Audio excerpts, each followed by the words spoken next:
Hi, I'm Ian Hemphill, and given that everything is changing quite a bit at the moment, and it doesn't look as though I'll be doing any spice appreciation classes for a little while to come, I thought it might be interesting to share with you some of the things that I talk about at the beginning of a spice class.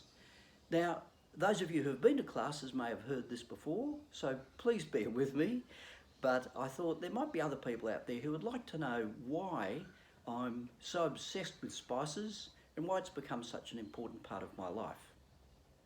It basically all started with my parents, John and Rosemary Hemphill, who back in the early 1950s had a citrus orchard at Dural, which is west of Sydney.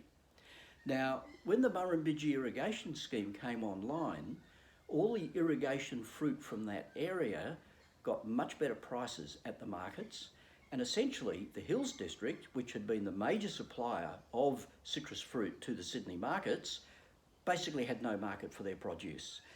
Dad was lucky to get 10 shillings for a case of oranges sold to the local juice factory up at Galston.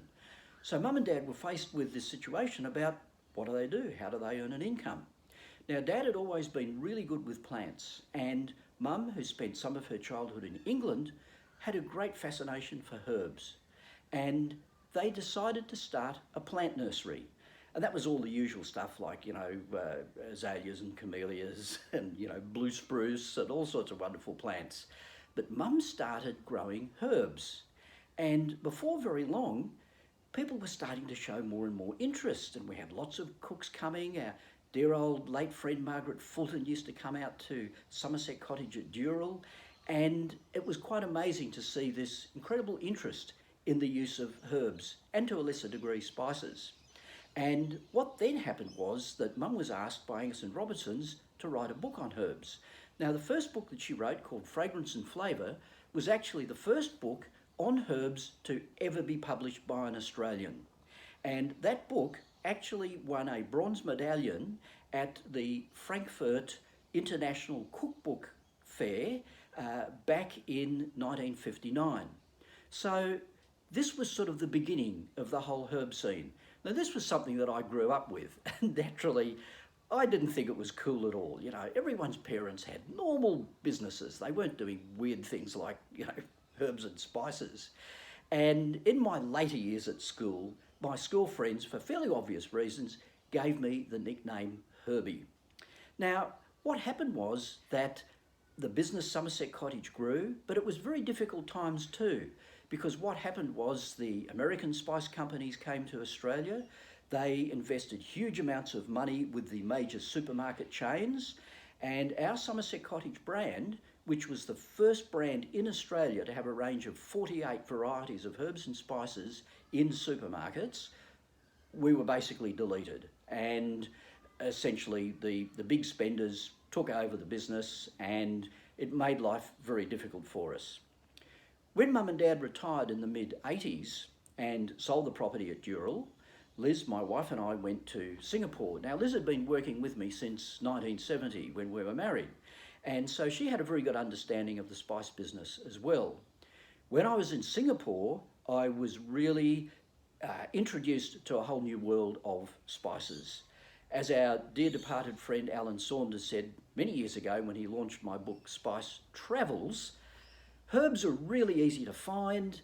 Herbs grow in the garden, we're all familiar with them, you can get them quite readily, but spices come from exotic places. They come from some places that are a bit dangerous. And with spices, you have to go and get them. And so for that reason, I think it's something that has made spices always have this mystique of interest. And of course, the spice trade is an incredibly ancient trade and was responsible for many of the the voyages of discovery that happened from around about the 15th century onwards. And so spices have always been very important.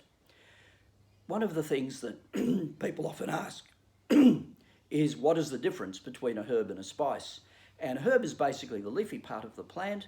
A spice is any other part of the plant: buds, bark, roots, berries, seeds collected from a herb plant when it's finished flowering. One of the really changing life situations for me was when I was working in Singapore. I went to India in 1986 to represent Singapore at the first International Spice Group meeting that was held in New Delhi. Now, in the spice game, there's not a lot of people in it. And when you talk about all the different spices, you talk to a lot of other people in the food industry, a lot of it just goes over their heads. It's all too complicated, too many things to deal with. When I went to India and met all of these other spice traders, I met all these people who are in the spice business, so made some wonderful Indian friends, met people from many other countries that have been dealing in spices for years. And I think that was one of the things that really got me excited about spices and all the different places they come from. When we started Herbie Spices back in 1997, Liz and I decided the thing we had to do was have as big a range as possible to be able to always focus on quality and to be able to give people advice. And for that reason, we have travelled to many different countries around the world, and we have actually seen spices being grown, being harvested, the post-harvest handling and processing, the other grinding, the value adding, whatever things are done to the spices.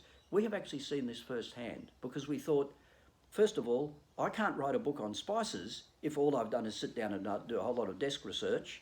And in doing some of that, I realised that a lot of people had actually promulgated a lot of misinformation because they had done research, but they hadn't actually seen what was happening. And that's where it's really interesting. And so over the next few weeks, months, hopefully I will be imparting a little bit more information, giving you some more details about spices. But the main thing too is that if you need any information, please don't hesitate to contact us just at herbies.com.au and ask a question. Only too happy to answer, because we feel that the more you understand these amazing wonders of nature, the more that you will appreciate them and realise how much they add to your normal home cooking. It's great to cook at home, and it need never be boring, because you can have chicken, you can have fish, you can have meat, whatever, lentils, all sorts of things you can have on a very regular basis and just flavour differently with different spices, and you'll find that they are always interesting.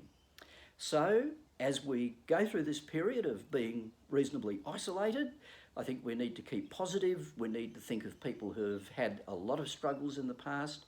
My parents had enormous problems to overcome post-Second World War, financial difficulties, and they just kept on ploughing on and doing their best. And I think that's all we can all do at the moment. So good luck, keep well, and as they say, wash those hands.